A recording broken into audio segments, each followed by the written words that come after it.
Olá, muito boa noite, 18 horas e 34 minutos desta terça-feira, hoje 27 de setembro de 2016, está no ar o nosso Estação Hamburgo, direto para Novo Hamburgo, Campo Bom, Sapiranga e Estância Velha, e para o mundo inteiro através da internet, né? Tanto pela nossa valetvplay.com quanto pelo nosso aplicativo Android. Hoje uma presença muito especial no nosso Estação Hamburgo, para a gente conversar sobre o assunto do momento, né? Qual é o planeta, aquele que tem uma lua que está espirrando água para o espaço? Não faz pergunta difícil assim de cara. Na Folha de São Paulo, no Terra, nos noticiários, Brasil afora, mundo afora. Mas tem gente pedindo água aqui em Novo Hamburgo, né? Então a comparação é mais ou menos essa. E por isso nós estamos recebendo aqui o Dr. Vanir de Matos. Em seguida a gente vai dar uma boa noite para ele. Joyce Feto, muito boa noite. Muito boa noite. Joyce Feto, o teu planeta espirraria o quê? Espumante? Não. Ah, também. Te contaram. Não, ele espirraria perfume espumante. O resto aí já tem gente para resolver problema que chega. Nossa, está pirando a cabeça da gente essas eleições. Tudo bem né? contigo? Eu tô ótima. Já escolheu teus candidatos? Já. Quase que já. Vai esperar o debate da Vale TV para referendar isso? Até assisti um debate ontem também, mas... Olhou da TVA? Olhei assim, algumas coisas me assustaram bastante. Né? Pela qualidade ou pela falta de qualidade? Pela falta de qualidade. Eu cheguei a ter pena, assim, no fim a gente não pode falar muita coisa na TV, né? Mas eu consegui definir, eu acho que assim, eu tenho que prestar muita atenção, não pode ir pela carinha, não pode ir pela simpatia, tem muita gente que mostra uma coisa e é outra, e tem gente que também não mostra nada, daí é complicado, sabe? Então, é difícil, vai ter que ser meio às cegas pela intuição. Eu vou usar a intuição feminina dessa vez, não tem outro critério. Que eu acho que funciona muito bem, Joyce. Melhor que radar de polícia, cara. Melhor que muito radar da NASA. Com certeza. Né? Beto Casper, muito boa noite. Boa noite, Rodrigo e colegas de mesa. Estamos aí mais uma terça-feira.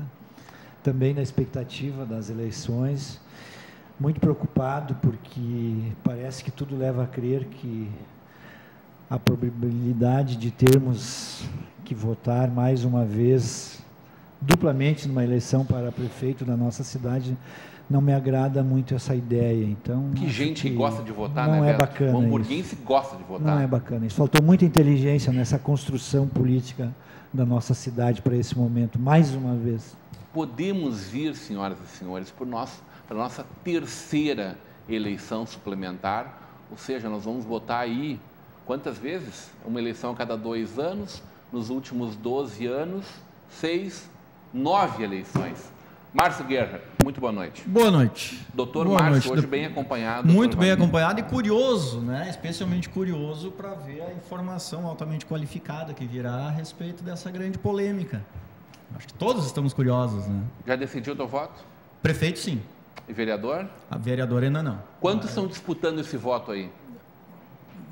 Quantos candidatos a vereador? Acho que uns 4, seguramente. Tem gente, 4 a 5, boa, né? 4 a 5, tá complicado justamente pela quantidade de gente boa que eu acho que tem. É verdade. Né? Então é isso que está complicando mais, isso que tá me fazendo demorar um pouquinho mais nessa escolha e nessa definição. Com tanta gente boa, como é que a gente consegue eleger parlamentos como os que a gente tem hoje?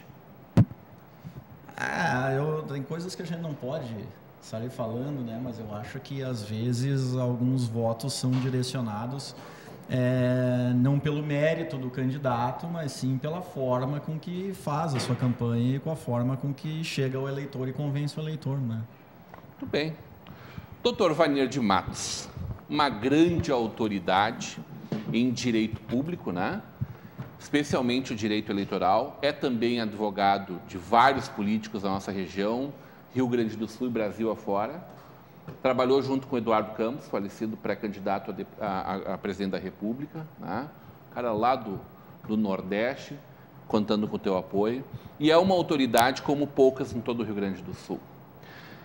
Trabalha com o candidato de Novo Hamburgo, né? Com o candidato a prefeito, mas trabalha com vários políticos de vários partidos, né? É inclusive advogado da FENAC, é isso? Perfeito. Também é FENAC, né? Boa noite, Rodrigo. Boa noite. Seja muito bem-vindo. Boa noite, essa espetacular bancada. Boa noite, os assistentes da Vale TV. Para mim sempre é uma grande honra vir aqui conversar com vocês, porque eu saio cada vez mais inteligente nas questões de que me são perguntadas, porque a Vale TV faz realmente nós refletirmos sobre todos os aspectos, tanto da política quanto das eleições. E a cada pergunta nessa eleição sempre tem que fazer uma pausa para responder, né? A reforma eleitoral ela veio no sentido de que para trazer soluções, mas trouxe muitas dúvidas, né? Então nós estamos aí à disposição para daqui a um pouco fazer algum comentário, pensarmos juntos sobre as questões, as respostas, né? Não, em algumas situações não temos umas respostas bem definidas, mas é uma grande discussão, é um grande momento, é um momento do exercício da cidadania. E aí a gente está na terça-feira que antecede as eleições, tudo ficando muito quente a partir até domingo, né? As ações eleitorais, as representações em cada vez um volume maior até a data da eleição, né? E trabalhando muito forte, bastante mesmo, mas com muito amor é o que eu faço. Muito bom. Dá para a gente chamar essa de uma reforma eleitoral ou é uma reforminha? A gente em casa constrói um puxadinho lá às vezes, né? Não, eu sempre pensei e tenho comigo que é efetivamente uma reforma eleitoral, né? Ela poderia ter sido maior, poderia ter avançado mais em aspectos que diz respeito a uma questão nuclear do projeto de eleição, do projeto de voto, do projeto de apuração, do projeto inclusive de escolha e registro dos candidatos, né? Se fez uma reforma rápida, mas profunda, né? E isso nos trouxe para nós, advogados que atuam no eleitoral, uma série de dificuldades a partir do momento da publicação de duas reformas, uma atrás da outra, né? De 2014 e 2015, aonde a primeira reforma sequer entrou em vigor por revogada pela segunda reforma. Isso é uma questão de Brasil, né? Isso não se vê em outro lugar do nosso sistema político mundial. Então, tivemos que aprender a primeira reforma de 2014, esquecê-la e trabalhar em cima da segunda reforma. Mas a gente sempre diz o seguinte, esta eleição é um grande tubo de ensaio, né? Aqui vai se fazer na eleição municipal a experiência com relação à modificação legislativa. Essa eleição municipal vai balizar, nós temos assim casos que serão analisados pela primeira vez e se criarão a partir das eleições municipais de 2016 uma jurisprudência para 2018, eleições gerais de 2018 e depois evidentemente para 2020. O senhor acha que questões como a possibilidade da gente ter eleições conjuntas, gerais realmente, né, com alinhamento de todos, a questão da diminuição das reeleições para mandatos legislativos, o senhor consegue imaginar isso no futuro próximo? Eu consigo imaginar, mas eu não acredito. Eu não acredito porque as forças políticas elas não convergem nesse sentido, né? Eleições municipais são eleições muito grandes, muito trabalhosas para a justiça eleitoral, né? Vou te dizer que é uma eleição mais trabalhosa do que eleições gerais, no sentido de impugnações, de representações, ou seja, a atuação do judiciário ela é muito mais forte na eleição municipal. Então, e existem interesses políticos que não deixam que as eleições se aglutinem em uma única data. E eu digo, por exemplo, os interesses dos deputados estaduais e federais, eles convergem no sentido de que os candidatos a vereadores e prefeitos tenham uma eleição distinta, né?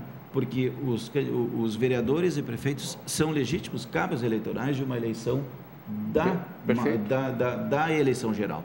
Né? Então, deputados federais, estaduais, senadores e governadores se valem daqueles políticos já eleitos, né, no âmbito municipal para fazer isso, então, fazer uma disparada em busca do voto. Esse grande tubo de ensaio que a gente está vivendo agora, sobretudo com a eleição, um período mais curto, né? Nós tivemos uma pré-eleição, uma pré-campanha, na verdade, e agora em 45 dias uma eleição, uma campanha para a eleição efetivamente. Essa eleição de 45 dias, né? Esse período de campanha de 45 dias.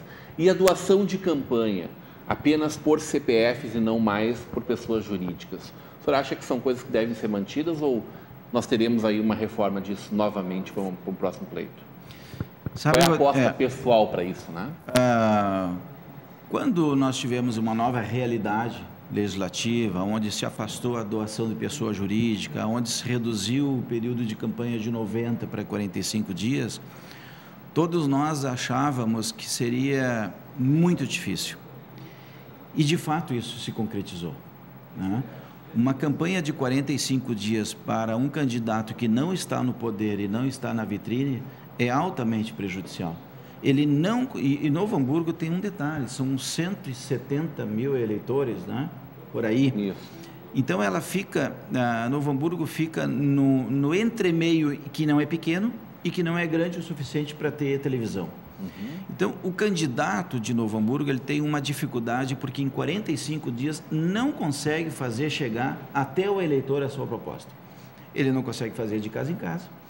O material, e aí a redução dos custos de campanha através da vedação da doação de pessoa jurídica impôs uma limitação muito grande dos recursos financeiros. Então, o material também ficou diminuído e aí a gente... O visual sumiu das ruas, o visual sumiu, porque isso é custo. Uhum. Né? Então, tivemos assim uma série de restrições. Restrições no tempo, ou seja, o candidato não consegue atingir Novo Hamburgo na integralidade. Não consegue. Se não fosse os veículos de comunicação trabalharem no sentido de fazerem debates, de fazer encontros, discussões políticas, o candidato que não está na vitrine, não está no governo, tem uma dificuldade muito grande de fazer chegar a sua proposta no eleitor. Já ao contrário, aquele que está no governo, ele já está no governo há 4 anos, então ele vem já fazendo a sua campanha durante o seu próprio mandato. Tem uma facilidade muito grande. E quem está no governo também tem facilidade de obter recursos de pessoas físicas, né? Porque existe uma militância mais forte, porque existe todo um contexto que faz com que se aproveite, os militantes se interessem e os eleitores se interessem por quem está no governo. Novo Hamburgo vive, e a gente começou o programa falando sobre isso, um momento de profundo questionamento, né? As pessoas que estão vivendo um pouco mais proximamente o pleito se perguntam o que pode acontecer a partir dos resultados do próximo domingo. A gente tem marcado agora, hoje à tarde, o tribunal anunciou a pauta da sessão da próxima quinta-feira. Está marcada a audiência onde deve ser julgado o recurso interposto pela candidatura do candidato da chapa do Partido Verde, do candidato Ayrton dos Santos. Foi indeferido o seu registro, ele entrou em recurso à segunda instância, que é o TRE, né, que deve julgar esse recurso na próxima terça-feira, na próxima quinta-feira. O que acontece a partir daí? Eu sei que o senhor não vai falar especificamente do caso, mas, de maneira geral, como ficarão os resultados dessa eleição, que me parecem, de alguma forma, já estão comprometidos, a partir da possibilidade e eventualidade de um candidato que pleiteia a vaga de prefeito ficar em primeiro lugar nesta eleição. Essa eleição ela acaba por ser anulada? Quais são os desdobramentos que a gente pode ter a partir desta decisão do TRE na próxima quinta-feira, doutor? Rodrigo, eu já há algum tempo... sempre que questionado fui a respeito da candidatura do Ayrton dos Santos, eu já vinha me manifestando no sentido da impossibilidade de obtenção do registro. Fui, digamos assim, questionado, fui taxado de estar com alguma preferência política, enfim. Mas analisando friamente a questão do Ayrton, era perceptível né, de que houvesse o indeferimento de plano. Né? Que foi o que se confirmou. Que foi o que se confirmou, né? Inclusive eu não quis nem ingressar com a impugnação do registro da candidatura do Ayrton. O PMDB e o Ministério Público foram quem pediram, né? Era desnecessário. Na minha visão, se ninguém tivesse ingressado com a impugnação do registro da candidatura de Ayrton, se ninguém tivesse ingressado, o juiz de ofício teria o feito. E talvez tivéssemos um resultado de julgamento mais rápido. Porque uma vez que se ingressa com pedido de impugnação, são abertos todos os prazos da ampla defesa e contraditório. Né? Isso faz com que a decisão definitiva sobre o registro se aproxime muito da data da eleição, ou, em muitos casos, serão após a data da eleição. Né? Então, a minha opção, na verdade, foi no sentido de não ingressar com a impugnação do registro de candidatura, pensando justamente na segurança da eleição. Né? Porque o juiz eleitoral tinha todas as condições para indeferir de ofício, sem que ninguém pedisse. Né? As anotações já estavam, anotações internas já estavam dentro do cartório eleitoral, no sentido de inviabilizar a concessão do registro. Mas uma candidatura do PMDB... Estamos falando da famosa ficha limpa. Exatamente. O PMDB, então, entendeu por bem ingressar com um pedido de impugnação, o Ministério Público também. Né? Isso fez com que o Ayrton tivesse a garantia e o direito constitucional, e ele é dado isto, né, de fazer ampla defesa e contraditório. O processo acaba se alargando e, com a redução do período de 90 para 45... é evidente, era muito claro que isto ia acontecer, que nós íamos chegar na data da eleição ou muito próximo a ela e não teríamos uma definição do registro. Né? E aí, puxando o gancho que tu fez uma pergunta anterior com relação a modificações, eu acho que a Justiça Eleitoral vai ter que refletir muito a respeito, não do prazo de 45 dias de campanha, mas vai ter que fazer uma avaliação sobre condições de elegibilidade e causas de inelegibilidade com uma antecedência muito maior da data da eleição e não só de 45, né? Ou melhor, de 15 de agosto para cá, onde foi os registros. Eu acho que o registro de candidatura... Nós tivemos quase 30 dias depois dessa decisão em primeiro grau, né? Eu acho que o registro de candidatura daqui para frente, ele tem que ser antecipado. Né?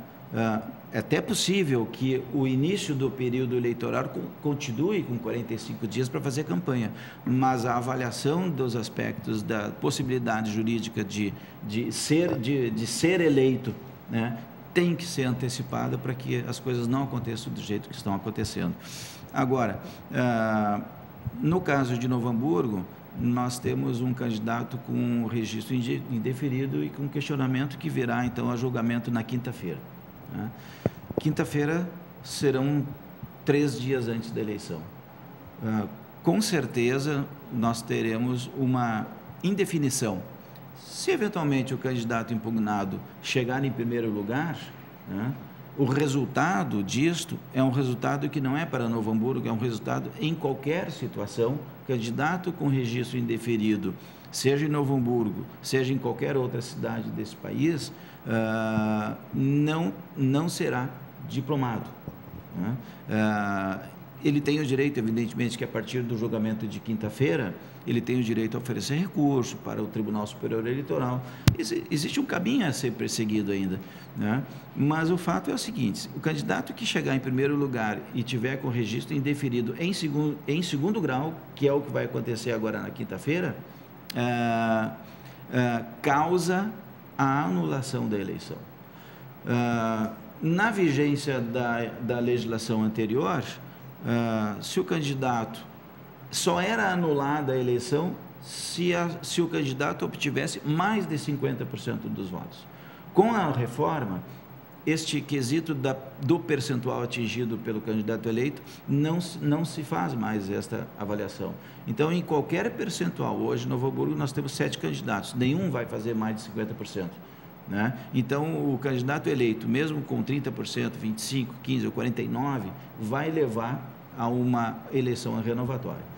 E o detalhe curioso é que, em havendo a designação de uma nova eleição, né, quem assume a partir de 1º de janeiro de 2017 a chefia do Poder Executivo é o presidente da Câmara de Vereadores, né? E aí eu digo o seguinte, assume por tempo indeterminado. Indeterminado pode ser um ano inteiro. Pode ser, porque vai depender do tempo em que o Tribunal Superior Eleitoral levará para julgar o recurso do candidato que tiver o recurso impugnado. Então, poderemos ter num mandato de 4 anos, 6 meses, 3 meses, 1 ano, 1 ano e meio ou 2 anos de mandato alcançado ao presidente da Câmara.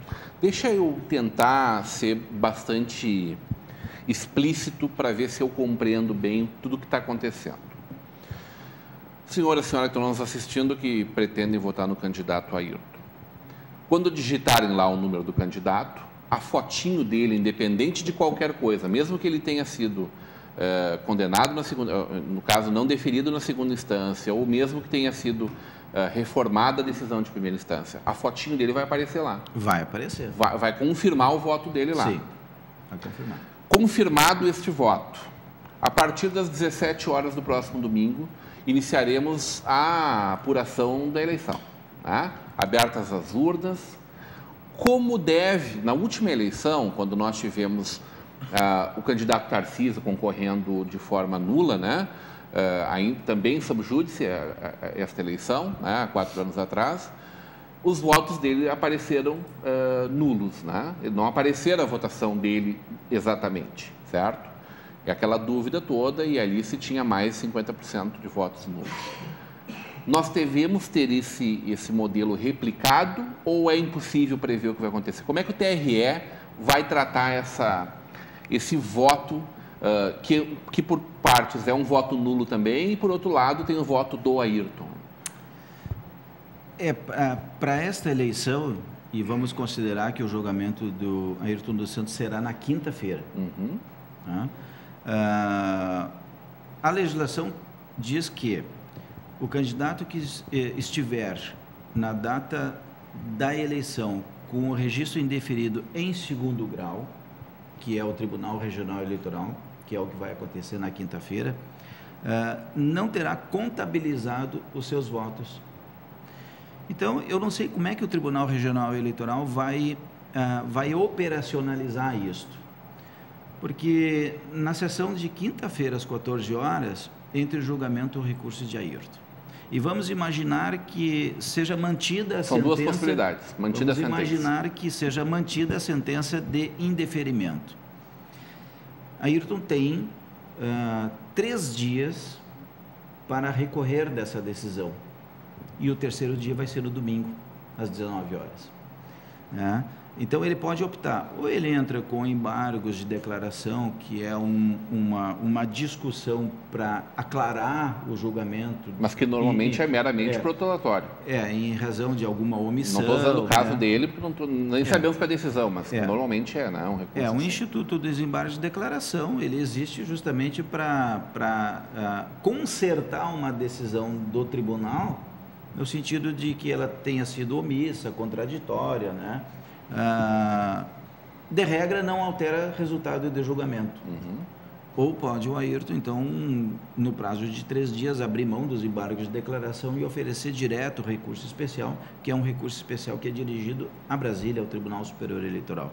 De qualquer forma, o 3º dia vai dar às 19 horas do domingo. E a eleição termina às 17 horas do domingo. Então, eu não sei como é que o tribunal vai se comportar no sentido de operacionalizar isto.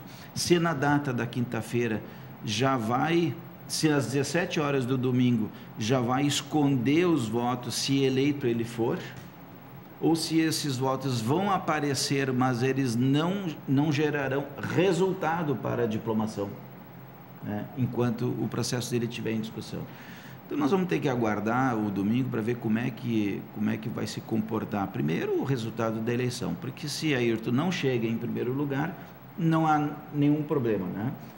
O candidato que chega em primeiro lugar e está com o registro deferido, ele está apto à diplomação, depois toma posse em 1º de janeiro. Se Ayrton, com o registro mantido indeferido, obtém uma votação acima de todos os demais, né, ele pode gerar a anulação da eleição, assumindo o presidente da Câmara em 1º de janeiro, se é que de outubro a janeiro a situação dele já não foi resolvida, né, em nível de recurso, e aí nesse período também pode acontecer de uma convocação de uma eleição. Quer dizer, no Natal a gente pode estar votando de novo? É possível, a partir de janeiro... Podia botar ali naquela semana de Natal e Ano Novo, para a gente voltar de outubro para cá já. Qualquer data. Uma pergunta ao inverso disso. Digamos que a candidatura dele seja deferida, então, o registro dele, ele seja eleito, também pode os candidatos que entraram com a ação questionar, e mesmo ele eleito, ele pode não assumir também se eles recorrerem a uma nova instância e ele, da mesma forma, ter a eleição dele cancelada. É possível, mas é pouco provável, né? Vamos imaginar que o Tribunal Regional Eleitoral, na quinta-feira, reforme a sentença e lhe conceda o registro. E na hipótese de ele vir a ter o primeiro lugar. A legitimidade para recorrer é do Ministério Público, que é o autor da impugnação, e da coligação do PMDB, que também entrou com a impugnação. Só que daqui para frente, recurso para o Tribunal Superior Eleitoral não tem efeito suspensivo. O que significa isso? Não suspende a eficácia da decisão do acórdão do Tribunal Regional Eleitoral. O Tribunal Regional Eleitoral concedeu o registro, está concedido. Então, ele só vai deixar de vigorar se o recurso especial atribuir um efeito suspensivo. E a premissa inversa também é verdadeira, né? No caso de ele não ter o registro, ele também sofre as consequências do recurso especial não ter efeito suspensivo, né? Então, a vida de quem recorre, seja de quem ganha ou quem perde, é difícil, né? Então, justamente por essa questão de o recurso para Brasília não tem efeito suspensivo. E aí tem que fazer uma ginástica enorme para conseguir uma decisão em alguma liminar que conceda efeito suspensivo. E não existe a possibilidade, só para concluir, não existe a possibilidade em nenhuma hipótese de que seja cancelado o registro apenas do prefeito e o candidato a vice vier a assumir. Não, essa possibilidade não existe, porque o registro de candidatura ele é uno e indivisível. Existe a questão da unicidade da chapa. Não existe candidato a prefeito sem vice e não existe candidato a vice sem o prefeito, né? Então, embora os pedidos de registro de candidatura sejam pessoais, cada um tem que apresentar a sua documentação, na hora do fechamento, os dois registros são unificados e é concedido, então, o registro para aquela candidatura e não para o candidato. Pelo exercício que o Beto está fazendo, que pode acontecer neste caso de ser definido na próxima quinta-feira, é de daqui a 1 ano e meio, 2 anos, se o TSE entender de forma diferente do que o TRE entendeu, nós tenhamos aí sim uma nova eleição. É isso? Eu não compreendi. Ele pode assumir em 1º de janeiro. Quem? O Ayrton, se no caso ele for definido a candidatura dele na quinta-feira. O registro dele. Ele pode e há um recurso ao superior, né? E daqui a 1 ano esse recurso possa ser julgado e cancelado que ele pode ser prefeito por 1 ano e depois perder o cargo? Não. Essa hipótese não existe. Vamos fazer o seguinte raciocínio. Ele vencendo no Tribunal Regional Eleitoral e entrando recurso do Ministério Público ou do PMDB e não deixando transitar em julgado, né?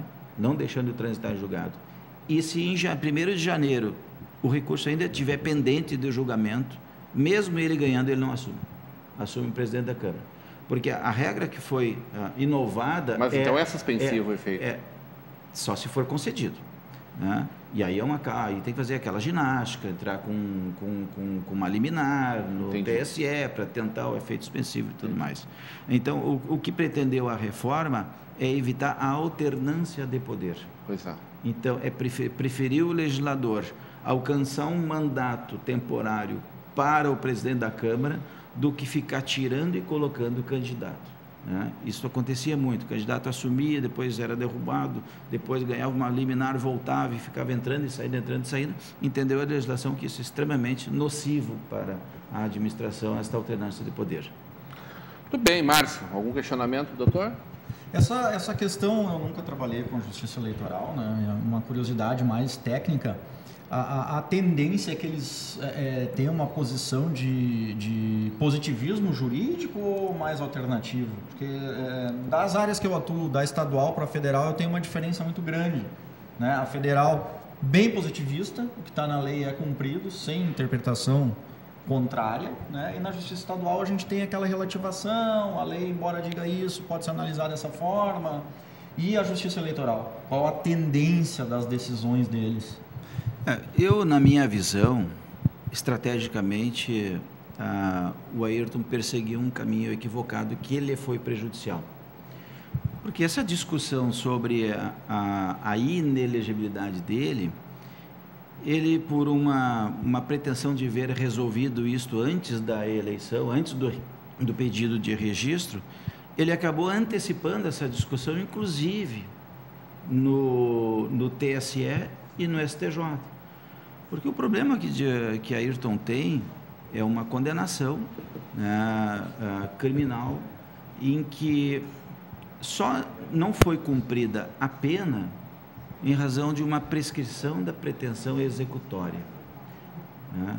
Prescrição da pretensão executória é um tipo de prescrição que não gera efeito de execução da pena porque passou um determinado tempo muito grande entre a condenação e o cumprimento da pena. E ele, então, buscou discutir isso, a vigência a possibilidade de elegibilidade, alcançando a tese para discussão de que a prescrição da pretensão executória suspendia a inelegibilidade. E o STJ já disse que não. O contrário, né? Porque o contrário também. Então, não retira a força da condenação, né? Não retira a condenação do mundo jurídico. A condenação existe. Então, para efeitos da ficha limpa, ele condenado foi. Ele só deixou de cumprir a pena porque o judiciário não foi eficiente o suficiente para fazer ele cumprir a pena, né? Então, assim, quando eu digo que ele se precipitou, é porque ele antecipou tudo aquilo que era negativo para ele. Então, agora no TRE, não precisa fazer muito esforço. É só olhar um pouco mais adiante, ver tudo que ele já discutiu e adotar o que já está decidido para aplicar. Bom, isso facilitaria muito a nossa vida se viesse um pouco antes. É fato que na quinta-feira a gente não deve terminar essa novela, né, Márcio? Lamento o dano todo que isso causa, né? No município. É irreparável, né? É dinheiro, muito, o dano é fé muito das grande. pessoas. Né? Eu acho que por uma convicção e um capricho pessoal, é muita gente afetada por causa de né? Joyce, te prepara. Entre Natal e Ano Novo, tu volta para votar. Ou eu trabalhar de novo, né? Ser primeira Sim, mesária. Como mesária, né? Doutor, agradecendo demais a sua presença. A Vale TV tem a honra de poder contar. O senhor sempre, o senhor prontamente sempre nos atende muito bem. E eu quero desde já deixar um convite para que o senhor retorne conosco no fim de semana. Quando a gente estiver aqui, nós vamos ter 24 horas ininterruptas, né, Alex? O Alex não quer trabalhar de sábado para domingo. Mas sábado, a partir das 12h30, nós estaremos ao vivo até as 21h30 do sábado. E no domingo, a partir das 7h30 da manhã, até uma decisão, seja qual for, do resultado dessas eleições. Então, desde já, agradecendo muito a sua presença e lhe convidando para estar com a gente nesse momento. Eu que agradeço, Rodrigo, agradeço a Vale TV dessa oportunidade. Pretendo estar aqui, sim. Nós estamos trabalhando com eleições em 11 municípios, isso nos dá uma dificuldade, né? Vai correr bastante nos próximos dias. Né? A gente não pretende correr muito, né? Mas que o escritório vai estar despachando, né? No fim de semana vai estar despachando. Tá bem. Na sequência, roda a mesa e vem com a gente aqui, Canizio Eidelwein, que já está aqui nos nossos estúdios. A gente vai para um breve intervalo e volta já já.